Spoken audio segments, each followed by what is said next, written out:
ಶ್ರಿಯಃಪತ್ತೇ ನಿತ್ಯಾ ಗಣಿತ ಗುಣಮಾಣಿಕ್ಯ ವಿಶದ ಪ್ರಭಾ ಚಾಲೋಲ್ಲಾಸೋಪಹತ ಸಕಲಾವದ್ಯ ತಮಸೇ ಜಗಜ್ಜನ್ಮಸ್ಥೇಮ ಪ್ರಳಯರಚನಾಶೀಲವಪುಷೇ ನಮೋ ಅಶೇಷಾಮ್ನಾಯ ಹೃದಯ ದೀಪ್ತಾಯ ಹರಯೇ ನಾರಾಯಣ ನೌಚರ್ಧಾಂತೋ ಗಾಢಾರಚನಿಗಮಚರ್ಚಾಸು ಚತುರಾ ನ ಚ ನ್ಯಾಯೇ ಪ್ರೌಢಾ ನ ಚ ವಿದಿತವೇದ್ಯಾ ಅಪಿ ವಯಂ ಪರಂ ಶ್ರೀಮತ್ಪೂರ್ಣಪ್ರಮತಿಗುರುಕಾರುಣ್ಯಸರಣಿಂ ಪ್ರಪನ್ನಾಃ ಮಾನ್ಯಾಸ್ಮಃ ಕಿಮಪಿ ಚ ವದಂತೋಪಿ ಮಹತಾಂ ನಾರಾಯಣಂ ನಿಖಿಲಪೂರ್ಣಗುಣೈಕದೇಹಂ ನಿರ್ದೋಷಮಾಪ್ತತಮಮಪ್ಯಖಿಲೈಃ ಸುವಾಕ್ಯೈಃ ಅಸ್ಯೋದ್ಭವಾದಿತಮಶೇಷವಿಶೇಷತೋಪಿ ವಂದ್ಯಂ ಸದಾ ಪ್ರಿಯತಮಂ ಮಮ ಸನ್ನಮಾಮಿ ಓಂ ಮಥಾತೋ ಪ್ರವಿಜ್ಞಾಸೋ ವಿತಾ ಹಿ ಪ್ರಣಚ್ಛಾಯಾ ಸಮೀಕೃತ್ಯ ಪರಂ ಸುಖಂ ಸೇವಂತೆ ಯತ್ಪದಂ ಧೀರಾಃ ತಂ ಭಜೆ ವಲ್ಲಭಂ ಶ್ರಿಯಃ.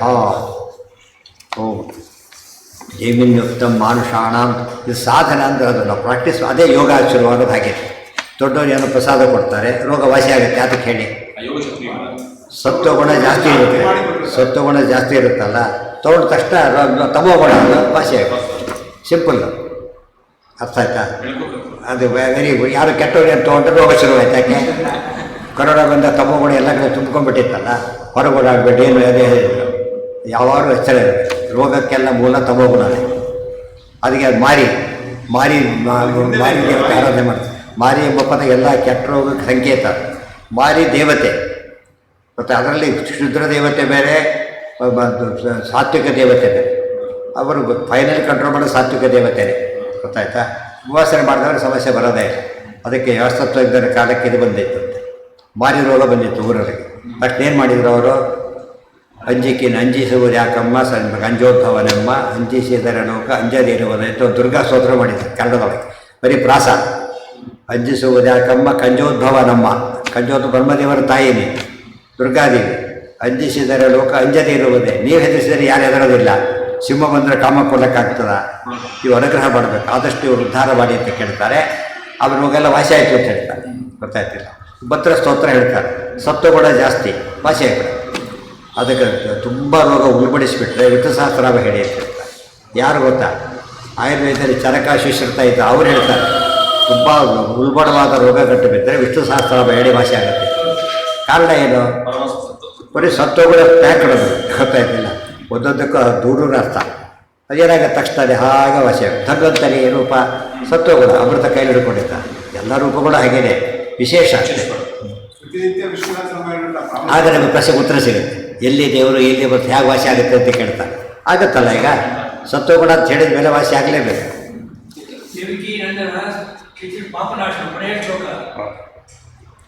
ಜೈವಿನ್ಯುಕ್ತಂ ಮಾನುಷಾಣಾಂ ತದ್ವಿಶೇಷಾಶ್ಚ ಕೇಚನ ಜೈವಿನಿ ಮತ ವಿರೋಧ ಪರಿಹಾರ.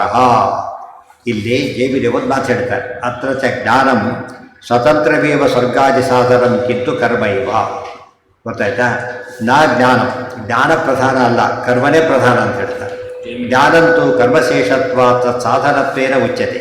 ಜ್ಞಾನ ಅಂಬುದು ಕರ್ಮಕ್ಕೆ ಪೂರಕ ಅಷ್ಟೇ ಹೊರತು ಪ್ರಧಾನ ಅಲ್ಲ. ಶೇಷತ್ವಂಚ ಕರ್ಮಣೈವ ಸಿದ್ಧತೆ.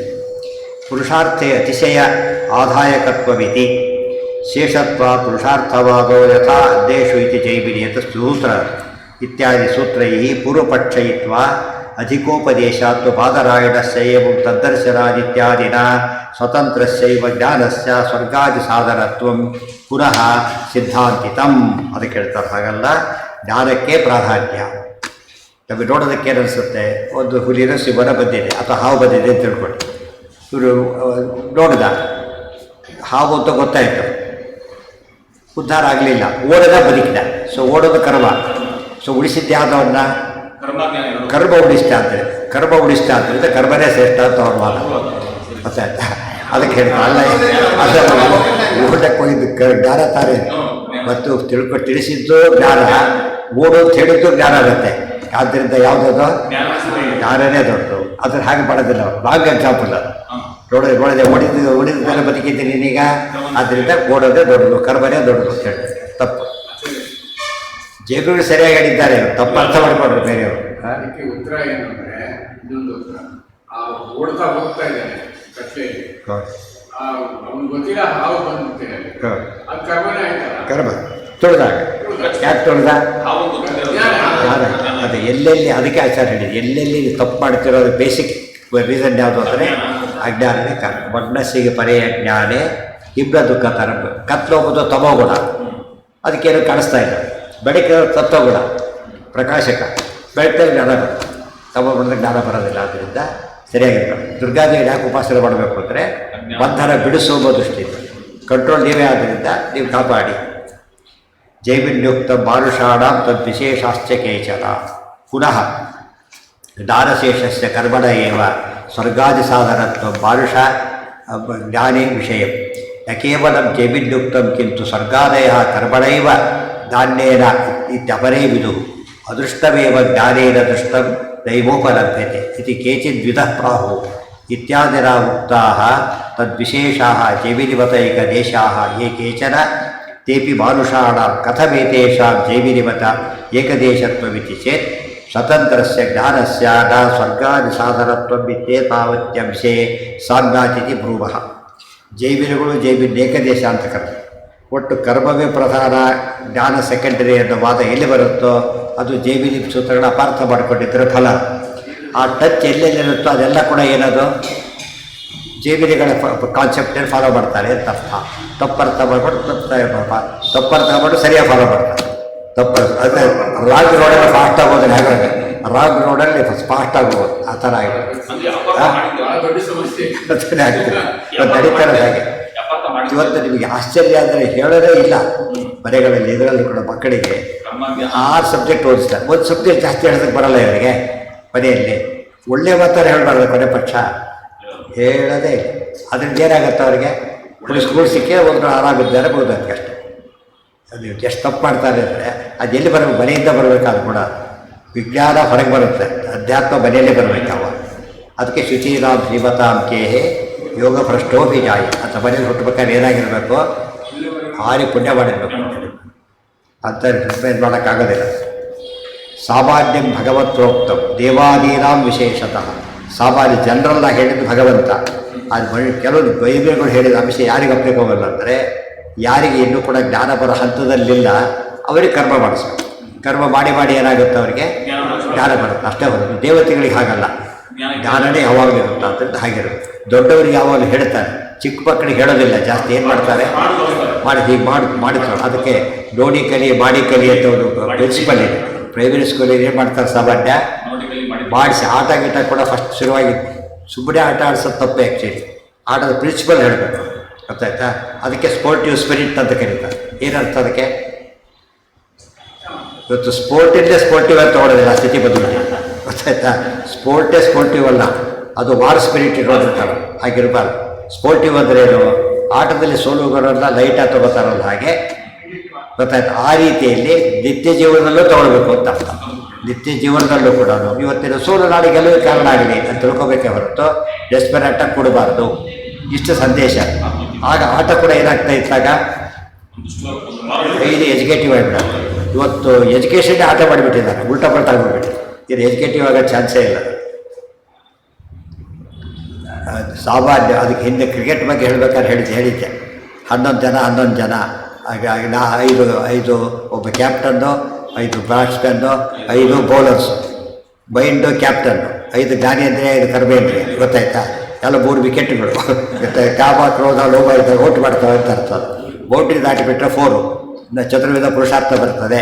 6 ಹೊಡೆದ್ರೆ ಜ್ಞಾನ ವೈರಾಗ್ಯಾದಿ 6 ಗುಣ ಬರ್ತವೆ, ಗೊತ್ತಾಯ್ತಾ? ಅದು ಬಾಲ್ ಕೇರ್ಫುಲ್ಲಾಗಿ ಹೊಡಿಬೇಕು. ಅವರು ಬೌಂಡ್ರಿ ದಾಟಬಾರ್ದು, ಆ ಧರ್ಮದ ಕಟ್ಟಣೆ ಬೀರಬಾರ್ದು. ಹೊರ ಬಂದರೆ ಔಟ್ ಆಗಿಬಿಡ್ತಾರೆ, ಒಳಗಿದ್ರೆ ಔಟ್ ಅಲ್ಲ. ಈ ಕಡೆ ಬಂದರೆ ಔಟ್ ಆಗಿಬಿಡ್ತಾರೆ, ಇಲ್ಲಿಂದ ಬಿಡಿಸಿದ್ರೆ ಔಟ್ ಅಲ್ಲ, ಹೊರಗೆ ಬಂದರೆ ಔಟ್. ಅದಕ್ಕೆ ಜ್ಞಾನ ಬಿಟ್ಟು ಹೊರಗೆ ಬಂದರೆ ಔಟ್ ಆಗ್ತಾರೆ, ಒಳಗೆ ಔಟ್ ಆಗಲ್ಲ. ಇವೆಲ್ಲ ಯೋಚನೆ. ಅದು ಫಾಸ್ಟ್ ಬೌಲಿಂಗ್ ಬೇರೆ, ಸ್ಲೋ ಬೌಲಿಂಗ್ ಬೇರೆ. ಒಂದು ಬಾಲ್ಗೂ ರನ್ ಬರಬೇಕು, ಕ್ಷಣದಲ್ಲೂ ಜ್ಞಾನ ಸಂಪಾದನೆ ಮಾಡಬೇಕು. ಓಡ್ತಾರೆ, ಬೋಟ್ಸಿನ ಕಡೆ ಓಡ್ತಾ ಇಲ್ಲ. ಇವೆಲ್ಲ ಕತೆ ಫುಲ್ಲು ಗಂಟೆ ಲೆಕ್ಚರ್ ಇದೆ, ಗೊತ್ತಾಯ್ತಾ? ಏನಾದ್ರು ಪೂರ್ತಿ ಎಕ್ಸ್ಪ್ಲೇನ್ ಮಾಡಿ. 2-3 ಕಡೆಯಿಂದ ಉಪನ್ಯಾಸ ಮಾಡಿದಾಗ ಹೇಳಿದೆ, ಅದು ಕೇಳಿ ಬರೋದು ಜಾಸ್ತಿ ಬರೋದು ಸೆಲೆಕ್ಷನ್ ಮಾಡಬೇಕು ಅಂತ ಹೇಳಿ. ಅಂತ ಆ್ಯಕ್ಚುಲಿ ಎಲ್ಲ ಆಟದಿಂದ ಏನಿದೆ ಅದರಲ್ಲಿ ಒಂದು ಫಿಲಾಸಫಿ ಇದೆ. ಎಲ್ಲ ಆಟದಿಂದ ಫಿಲಾಸಫಿನೇ ಆಟ ಮಾಡಲವರಿಗೆ ಅದಕ್ಕೇನು ಅರ್ಥ ಆಗುತ್ತೆ. ಆಗ ಅವರು ಸ್ವಲ್ಪ 15 ಉದ್ಧಾರ ಆಗ್ಬಿಡ್ತಾರೆ. ಅದರಿಂದ ಫಿಸಿಕಲಿ ಏನು ಬೇಕೋ ಅದು ಅರ್ಥ ಆಗಿಬಿಟ್ಟು ಬೆಳವಣಿಗೆ ಚೆನ್ನಾಗಿದೆ. ಮೊದಲು ಫಿಸಿಕಲ್ ಬೆಳವಣಿಗೆ ಬರಬೇಕು, ಮೈಂಡ್ ಆಮೇಲೆ ಬೆಳಗ್ಗೆ ರೈಪಾಗಕ್ಕೆ ಶುರುವಾಗಿ. ಮೈಂಡ್ ಮೊದಲು ಆ್ಯಕ್ಟಿವ್ ಆಗೋದಿಲ್ಲ, ನಿಧಾನವಾಗಿ ಶುರುವಾಗುತ್ತೆ. ಅದು ಅನಾಲಿಸಿಸ್ಸೇ ಇಲ್ಲ, ಆಮೇಲೆ ಇಲ್ಲ, ಮೆಕ್ಯಾನಿಕಲಾಗಿ ಇಟ್ಬಿಡ್ತಾರಲ್ಲ. ಬೇಲ್ನವರಿಗೆ ನಮ್ಮಲ್ಲಿ ಎರಡು ಕಡೆಯೂ ಸೋಲು. ಅದು ಸರ್ಕಾರದಲ್ಲಿ ಬೇಲ್ ಹಂತದಲ್ಲಿ ತಪ್ಪು ನಡೆಯುತ್ತೆ ಅಂತ ಹೇಳೋದಾದರೆ, ಇಲ್ಲೂ ಬೇಲ್ ಹಂತಲ್ಲೇ ತಪ್ಪು ಮನೆಯಲ್ಲಿ ತಂದೆ ತಾಯಿಗಳಿಂದ ಶುರುವಾಗ್ತದೆ, ಇಲ್ಲಿ ಸಂಸ್ಥೆಗಳಿಂದ ಶುರುವಾಗುತ್ತೆ. ಹಾಗೆ ಮಾಡಬಾರ್ದು. ದೇವಾದೀನಾಂ ವಿಶೇಷತಃ ಬಲವದ್ವಿರೋಧಿ ಸದ್ಭಾವೇ ಜೈಮಿನ್ಯಾದ್ಯುಕ್ತಿರಿಷ್ಯತೆ. ಬಲವದ್ ವಿರೋಧ ಬಂದಾಗ ಜೈಮಿನಿಯ ಮಾತನ್ನು ಕೇಳಬೇಕೇ ಹೊರತು ವೇದವ್ಯಾಸರ ಮಾತಿನ ಮುಂದೆ ದೇವಿಯರ ಮಾತು ನಡೆಯೋದಿಲ್ಲ. ಅವರ ಶಿಷ್ಯರು ಗುರುಗಳು. ಇದನ್ನು ನಾಯಂ ಜೈಮಿನ್ಯಾದಿಮತಸ್ಯ ವಿಷಯೋ ವಕ್ತುಂ ಶಕ್ಯತೆ. ಬಲವದ್ವಿರೋಧ ಸದ್ಭಾವೇ ಕರ್ಮಣೋಪಿ ಸ್ವರ್ಗಾದಿ ಸಾಧನ ತನುಪತ್ತೇ ವೈಭವ ನಹಿ ಯದ್ ಜ್ಞಾನಸ್ಯ ಪ್ರತಿಬಂಧಕಂ ಕರ್ಮ ತತ್ಕರ್ಮಣೋಪಿ ಇತಿ ಅಸ್ತಿ ನಿಯಮಃ.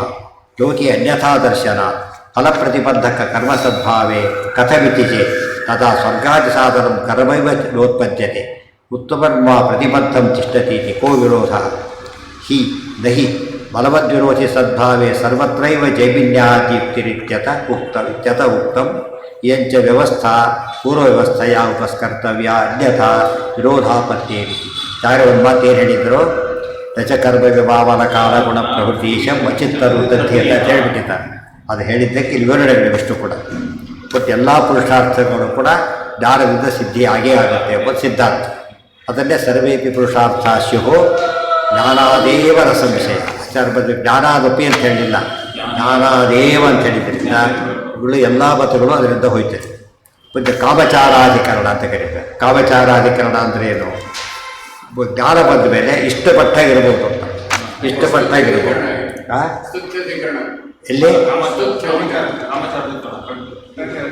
ಕಾಮಚಾರಾಧಿಕರಣ ಎಲ್ಲ ಸೇರ್ಕೊಂಡೋಗಿದೆ. ಅದು ಸ್ತುತಯೇ ಅನುಮತಿರುವ ಅತ್ರಾಧಿಕರಣೆ ಜ್ಞಾನಿನಃ ಸಹಸ್ರಪ್ರವೃತ್ತಿಭ್ಯಾ ವಿಶೇಷ ಸದ್ಭಾವ ಸಮರ್ಥ್ಯತೆ ತಥಾ ಚ ಅಜ್ಞಾನಿ ಸಾಮಾನ್ಯ ಸಮರ್ಥನಾರ್ಥಸ್ಯ ಅಸ್ಯ ನ ಜ್ಞಾನಸಾಮರ್ಥ್ಯ ಪ್ರತಿಪಾದನಾರ್ಥೆ ಅಸ್ಮಿನ್ ಪಾಠೆ ಅಂತರ್ಭಾವಃ ಸಂಭವತಿ ಇತ್ಯತೋ ಅಧಿಕರಣಸ್ಯ ತಾತ್ಪರ್ಯವಃ ವಿಕರ್ಮೆ ಸ್ತುತಯೇ ಅನುಮತಿರುವ ವಿಕರ್ಮಲೇಪೋ ನಾಯವಾಸ್ತಿ ಸಮ್ಯಕ್ ದೃಷ್ಟಿಮತಾಂ ಕ್ವಚಿತ್. ವಿಶೇಷಾಂಶ ಹೇಳ್ತಾರೆ, ಜ್ಞಾನ ಬಂದ ಮೇಲೆ ಇಷ್ಟಪಟ್ಟಾಗಿರ್ಬೋದು ಅಂತ ಒಂದು ಮಾತಿದೆ. ಲೈಸೆನ್ಸ್ ಕೊಟ್ಟ ಮೇಲೆ ಏನರ್ಥ? ಮತ್ತೆ ಪಕ್ಕದಲ್ಲಿ ಕೊಡೋದಿಲ್ಲ. ಇಂಡಿಪೆಂಡೆಂಟ್ ಡ್ರೈವ್ ಮಾಡ್ಬೋದು ಅಂತ, ಡ್ರೈವ್ ಮಾಡಿ ಆಕ್ಸಿಡೆಂಟ್ ಮಾಡ್ಬೋದು ಅಂತ ಅರ್ಥ ಅಲ್ಲ. ಅದು ಆಕ್ಸಿಡೆಂಟ್ ಮಾಡೋದಿಲ್ಲ ಅನ್ನಷ್ಟೇ ರೀಚ್ ಆಗಿದ್ದಾನೆ ಅಂತ ಗೊತ್ತಾಯ್ತಾ? ಅದು ಪ್ರಾಬ್ಲಮ್. ಅದಕ್ಕೆ ಸ್ತುತೆಯೇ ಅನುಮತಿ ಇರುವ. ಆಮೇಲೆ ಕೇರ್ಫುಲ್ ಆಗಿರಬಾರ್ದ, ಲರ್ನಿಂಗ್ನ ಹುಷಾರಾಗಿರೋ, ಆಮೇಲೆ ಪರವಾಗಿಲ್ಲ ಅಂತ ಹೇಳ್ತಾರೆ, ಆಮೇಲೆ ಇನ್ನೂ ಹುಷಾರಾಗಿರ್ತಾರೆ ನ್ಯಾಚುರಲಿ. ಅದು ಸ್ತುತೆಯೇ ಅನುಮತಿ ಇರುವ.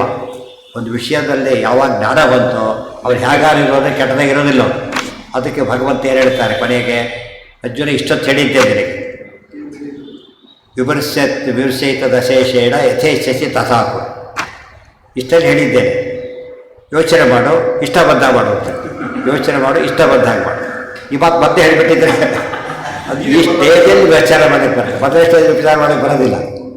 ಬಡಿ ಏಕಾದ್ ತಿಂಡಿ ಬಡಿಸಿರ್ತಾರೆ, ಏಕಾದ್ ತಿಂಡಿ ಇವ್ರು ಕಾಲೇಜಲ್ಲಿ ಇರ್ಬೋದು, ಏನು ಬೇಕಾದ ಏನು ತಿಂತಾರೋ ಅವನು ಅಲ್ಲಿ ಬಡಿಸಿ ಆದಮೇಲೆ ಹೇಳಬೇಕು. ಈ ಸ್ಟೇಜಲ್ಲಿ ಹೇಳಬೇಕು. ಅದು ಅರ್ಥ ಮಾಡಿಕೊಂಡ್ರೆ ಯಾವಾಗ ಕೂಡ ಸ್ವೇಚ್ಛೆಯಿಂದ ಇರೋದ ಮಾತಿಗೆ ಯಾವಾಗ ಮಹತ್ವ ಬರುತ್ತೆ ಅಂದರೆ ಅವನು ತಿಳುವಳಿಕೆ ಬಂದ ಮೇಲೆ ಮಹತ್ವ ಬರುತ್ತೆ. ಯಾಕೆ ಚಾನ್ಸ್ ಕೊಟ್ಟರೆ ತಪ್ಪು ಮಾಡೋದಿಲ್ಲ ಆದ್ದರಿಂದ ಅಂತ. ಅದಕ್ಕೆ ಆಸೆ ಪ್ರಾಯೋ ನಭವತ್ತೇವ ಭಗವದ್ಭಕ್ತ ದುರಾಚಾರ. ಭಗವದ್ಭಕ್ತ ದುರಾಚಾರವಾಗೋದೇ ಇಲ್ಲ. ಯಾವುದೋ ಪ್ರಾರಬ್ಧವಶಾತ್ ಆದರೆ ದೇವರು ಶ್ರಮಿಸ್ತಾರೆ ಅಂತ ಹೇಳ್ತಾರೆ. ವಿಕರ್ಮಲೇಪೋ ನೈವಾಸ್ತಿ. ಈ ಮಾತು ಏನರ್ಥ ಅಂದರೆ ವಿಕರ್ಮಲೇಪ ಅನ್ನೋದಿಲ್ಲ. ಅಪರೋಕ್ಷ ಜ್ಞಾನ ಬಂದ ಮೇಲೆ ನಿಷಿದ್ಧ ಕರ್ಮ ಮಾಡಿದರೂ ಕೂಡ ಏನಾಗೋದಿಲ್ಲ. ಅದು ಯಾರಿಗೆ? ಸಮ್ಯಕ್ ದೃಷ್ಟಿಮತ, ಸರಿಯಾದ ಅಪರೋಕ್ಷ ಜ್ಞಾನ ಆದವರಿಗೆ. ಕ್ವಚಿತ್ ಸರಿಯಾದ ಅಪರೋಕ್ಷ ಜ್ಞಾನ ಅಂದರೆ ಬಿಂಬರೂಪ ದರ್ಶನ. ಬರೀ ದುರ್ಯೋಧನ ದೇವರು ಕೃಷ್ಣನ್ ನೋಡಿದ್ದ, ತಪ್ಪು ಮಾಡಿದ, ಮತ್ತೆ ಲೇಪ ಆಗಬಾರ್ದಲ್ಲ. ಆಗಿದ್ರೆ ದೇವರು ಕಂಡಿದ್ದರಿಂದ ತಪ್ಪಲ್ಲ, ಅದಲ್ಲ. ಸಮ್ಯಕ್ ದರ್ಶನ ಅಲ್ಲ, ಸರಿಯಾದ ಬಿಂಬರೂಪ ದರ್ಶನವಾದವರಿಗೆ ಏನಿಲ್ಲ, ತಪ್ಪುಗಳ ಲೇಪ ಇಲ್ಲ ಅಂತ ಹೇಳ್ತಾರೆ. ಸೊ ನಾವು ತಪ್ಪುಗಳ ಲೇಪ ತಪ್ಪಿಸಬೇಕು ಅಂದರೆ ಏನು ಮಾಡಬೇಕು? ಫಸ್ಟು ಇಮಿಡಿಯೇಟಾಗಿ ಅಪರೋಕ್ಷ ಜ್ಞಾನಿಗಳಾಗಿ, ಆಮೇಲೆ ಫ್ರೀಡಮ್ ಸಿಗುತ್ತೆ. ಗುಣಹಾರಿಶ್ಚರೈವಾಸ್ತಿ ಬ್ರಹ್ಮಣಸ್ತು ಅವಿಕರ್ಮತಃ ದೇವಾನಾಮಪಿ ನ ಪ್ರಾಯ. ಇದೆಲ್ಲ ಬ್ರಹ್ಮದೇವರಿಗಂತೂ ಏನೇನೇನೇನೋ ಅಫೆಕ್ಟ್ ಆಗಲ್ಲ, ಏನು ಮಾಡಿದ್ರು ಏನು ಅಫೆಕ್ಟ್ ಆಗಲ್ಲ. ದೇವಾನಾಮಪಿ ನ ಪ್ರಾಯ, ದೇವತೆಗಳಿಗೆ ಸಾಮಾನ್ಯವಾಗಿ ಆಗೋದಿಲ್ಲ ಅಂತ ಹೇಳಿದರು. ಅದು ಎಕ್ಸೆಪ್ಷನ್ ಇದೆ, ಲೇಪ ಆಗಿರೋ ಕೇಸ್ ಇದೆ ಅಂತ ಅರ್ಥ ಅದಕ್ಕೆ. ಬ್ರಹ್ಮದೇವರಿಗೆ ವಾಯುದೇವರಿಗೆ ಯಾವ ಕಾಲಕ್ಕೂ ಲೇಪ, ಋಷಿಗಳಿಗೆ ಲೇಪನೇ ಇಲ್ಲ. ಇದೆಲ್ಲ ಕ್ಲಾರಿಫಿಕೇಟ್ ಬೇರೆ ಕಡೆ ಬರೋದಿಲ್ಲ. ಬರೀ ಏನಂತ ಬರುತ್ತೆ ಸಾಮಾನ್ಯವಾಗಿ, ಅಪ್ರೋಕ್ಷ ಜ್ಞಾನಿಗಳಿಗೆ ಸಂಚಿತ ಸುಟ್ಟು ಹೋಗುತ್ತೆ, ಆಗಾಮಿ ಲೇಪ ಇಲ್ಲ, ಅನ್ನೋದು ಬಿಟ್ಟು ಸಾಕಷ್ಟೇ. ಅದು ಆಗಾಮಿಗೂ ಅಲ್ಲ, ಮುಂದೆ ಕೂಡ ಆಗಾಮಿ ಲೇಪ ಇದೆ ಅಂತ ಹೇಳ್ತಾರೆ. ಯಾರಿಗೆ? ಸೋತವ ದ್ರೋಹ ಮಾಡಿದಾಗ ಅವರಿಗೂ ಫಲ ದೋಷ ಬರುತ್ತೆ ಅಂತ ಹೇಳ್ತಾರೆ. ಎಕ್ಸಾಂಪಲ್ ಇಲ್ಲೇ ಕೊಟ್ಟುಬಿಡ್ತಾರೆ. ಕೃಪ್ತಶ್ಚತು ಕಥಂಚನ, ದೇವತೆಗಳಿಗೆ ಮಾತ್ರ ಆನಂದ ವೃದ್ಧಿ ಕಟ್ಟಾಗತ್ತೆ, ಕೃಪ್ತ ಹಾನಿ ಕಟ್ಟಾಗತ್ತೆ. ಉಳಿದವರಾದರೆ ಆನಂದ ಹಾಸನೆ ಆಗಿಬಿಡುತ್ತೆ. ಪ್ರಾಪ್ತ ಕಾಸೋ ಭವೇತ್ ಕ್ವಾಪಿ ಮಹತಾತು ವಿಕರ್ಮಣ, ಭಾರಿ ತಪ್ಪು ಮಾಡಿದರೆ ಅಪ್ರೋಕ್ಷ ಜ್ಞಾನಿಗಳಿಗೂ ಕೂಡ ಆನಂದ ಹಾಸ ಆಗತ್ತೆ ಅಂತ ಶಿಕ್ಷೆ ಇದೆ.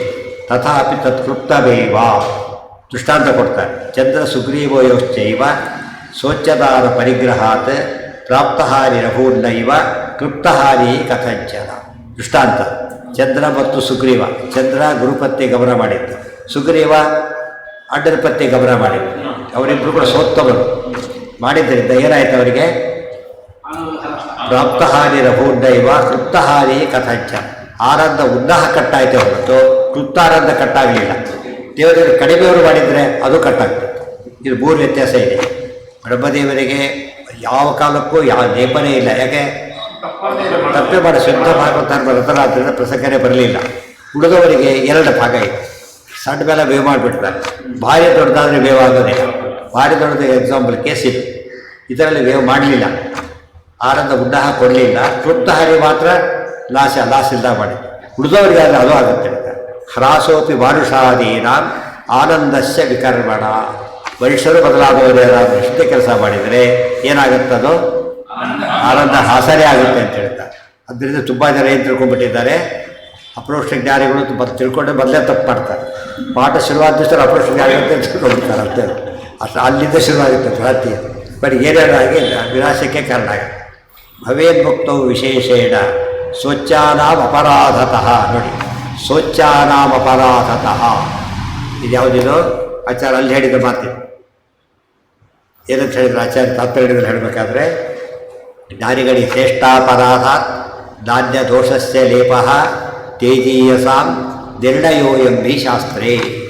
ಆಚಾರ್ಯನ ಮಾತು ಎದ್ದೂ ಕೂಡ ಸೋತ್ತಮದ್ರೋಹದ ಹೊರತು ಬೇರೆದರಲ್ಲಿ ಲೋಪ ಇಲ್ಲ ಆದ ಮಾತು ಅಲ್ಲಿ ಬಂದಿದೆ. ಇಲ್ಲಿ ಎಕ್ಸ್ಪ್ಲೇನ್ ಕೊಡ್ತಾರೆ. ಸೋತ್ತಮದ್ರೋಹ ಮಾಡೋದಾದರೆ ಅದರ ಲೇಪ ಇದ್ದೇ ಇದೆ. ಅಪ್ರೋಕ್ಷ ಜ್ಞಾನಿಗಳದ್ದು ಬಿಡೋದಿಲ್ಲ ಅಂತ ಹೇಳ್ತಾರೆ. ಅರ್ಥ ಆಯ್ತಾ? ಕಾಮಕಾರ್ಯ ಇಡಚೆ ಅಲ್ಲಿಗೆ ಸಾಮಾನ್ಯ ಮಾಡಲ್ಲ ಅಂತ ಹೇಳಿದರೆ ಒಮ್ಮೆ ಮಾಡ್ಬೋದು ಅಂತ ಆಯ್ತಲ್ಲ. ಸಾಮಾನ್ಯ ಇನ್ ಟೈಮ್ ಬರ್ತಾರೆ ಅಂದರೆ ಒಮ್ಮೆ ಲೇಟ್ ಆಗುತ್ತೆ ಅಂತ ಅದು ಎಕ್ಸೆಪ್ಟ್ ಬಿಡಬೇಕಾಗಲ್ಲ. ಇದೇ ಹಾಂ, ನಾಳೆ ಆನಂದ ಹ್ರಾಸ ಆಗಲ್ಲ, ಬಟ್ ಉನ್ನಾಹ ಕಡಿಮೆ ಆಗುತ್ತೆ.